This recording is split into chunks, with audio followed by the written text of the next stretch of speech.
I thought I had this retirement thing all figured out. My summer was full of hiking and biking, book clubs, building this YouTube channel, and connecting with friends. But now, with winter settling in, I'm facing a hard truth. My perfectly crafted retirement plan, it fell apart. And honestly, I'm kind of freaking out and feeling a little bit lost.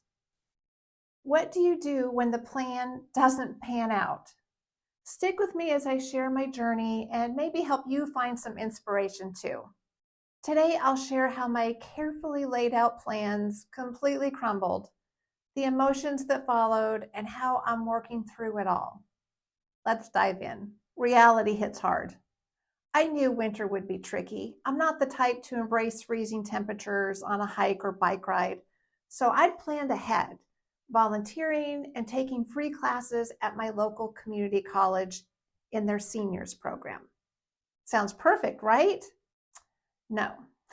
Here's the thing. Retirement has surprises. Turns out I don't qualify for the free college classes because my taxable income was over $24,000. That one stung. I thought I'd done my homework, but I missed this important detail.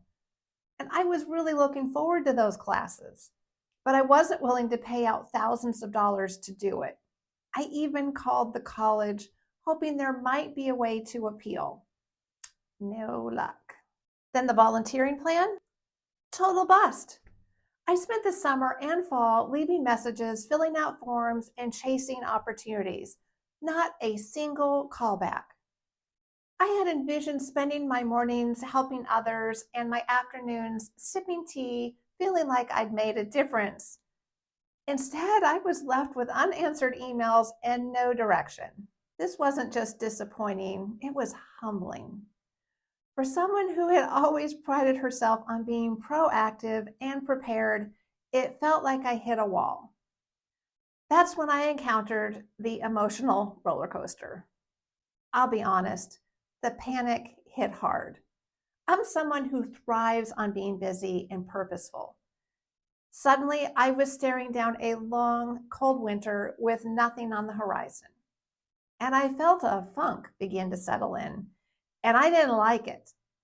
One evening, I sat by the fire, scrolling through my planner, trying to salvage the pieces. The blank pages for January and February stared back at me. It felt like they were mocking me. My thoughts spiraled. What if I can't find anything meaningful to do? What if this is what retirement becomes, just empty days and endless Netflix? I called a friend, venting about my frustrations. She said something that stopped me in my tracks. She said, maybe this is your chance to discover something totally new about yourself. At first, I rolled my eyes. I wanted solutions, not philosophical advice. But as the conversation went on, I realized she had a point. My problem wasn't just the lack of activities, it was my fear of not being productive or valuable. I needed to shift my mindset and see this as an opportunity to explore and not a failure to plan. So I went on a search for new ideas. Determined to move forward, I started brainstorming. I scoured the internet for inspiration, but honestly, it was underwhelming. Every article seemed to suggest the same tired ideas. Knitting, crocheting, puzzles, indoor gardening. While those might work for some, they didn't light me up. I realized the real problem wasn't a lack of options, it was my own mindset. I was stuck in a loop of what should I do, instead of asking what excites me. So I got out a journal and wrote down some prompts to help me think differently. What have I always wanted to try but never made time for? What makes me lose track of time? What scares me but in a good way? That's when I decided to take a new approach. I created a personal challenge to shift my mindset. The Wealth of Experiences Challenge. It's from the book, The Second Mountain, The Quest for a Moral Life by David Brooks. The idea is simple. Each week, I aim to try one new low cost or free experience. So now I began exploring uncharted territory. I started small. For example, one week I took a free online course in creative writing. It's something that I've always been curious about but never pursued. Another week, I visited a local museum on their Pay What You Can day. Did you know some places offer discounts or completely free admission if you ask? I'd never noticed this before. Next, a random ad for a pottery class popped up on my Facebook feed.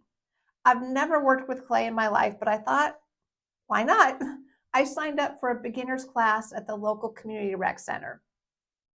To my surprise, it was incredibly relaxing. The sensation of shaping clay in my hands made me forget all about the cold outside. Plus, there's something so satisfying about creating something tangible, even if it's just a slightly lopsided bowl.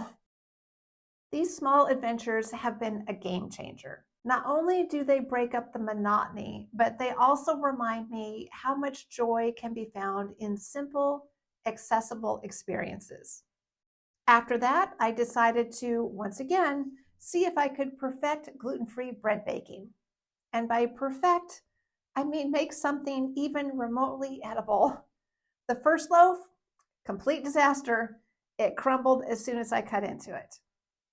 But I treated it like a science experiment, tweaking the recipe and learning what worked and what didn't. They're still not super fabulous, but I haven't given up. One day, while chatting with a dear friend, she suggested looking into financial literacy organizations. She said, "You always say that you wish they would teach financial concepts in school, so why not use that passion to help others?" She had a good point. The subject is near and dear to my heart.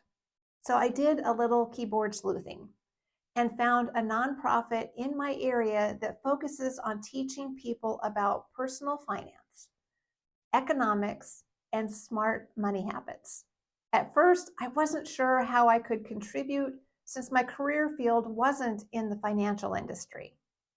But I decided to push that doubt aside and volunteer. A shift that has happened is I'm now finding meaning in the small things.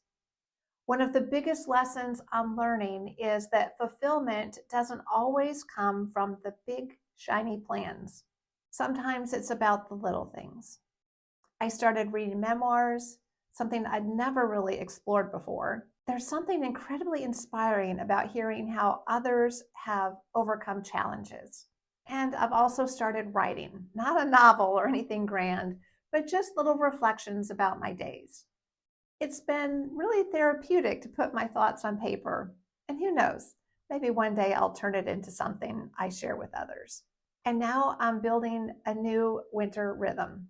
My days aren't packed to the brim like they were in the summer, but they're meaningful in a different way.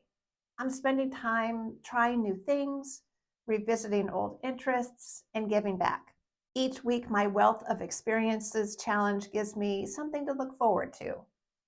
Sometimes it's as simple as attending a free webinar or borrowing a book from the library that's completely outside my usual genre.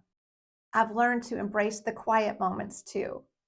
Sitting by the window with a cup of tea, reflecting on the day, feels just as fulfilling as checking off a to-do list. The biggest takeaway? It's okay to feel lost sometimes. It's a sign you're on the brink of something new. Retirement isn't about sticking to a script. It's about creating your own rhythm, even when things don't go as planned. If you're feeling stuck in retirement or in life, remember it's not the end of the road, just a little detour. Start small, get curious, try something you've never done before, and give yourself some grace. I'd love to hear from you. What's one thing that you've done recently that brought you unexpected joy? Share it in the comments. Let's inspire each other to keep exploring. Thanks for watching. Until next time.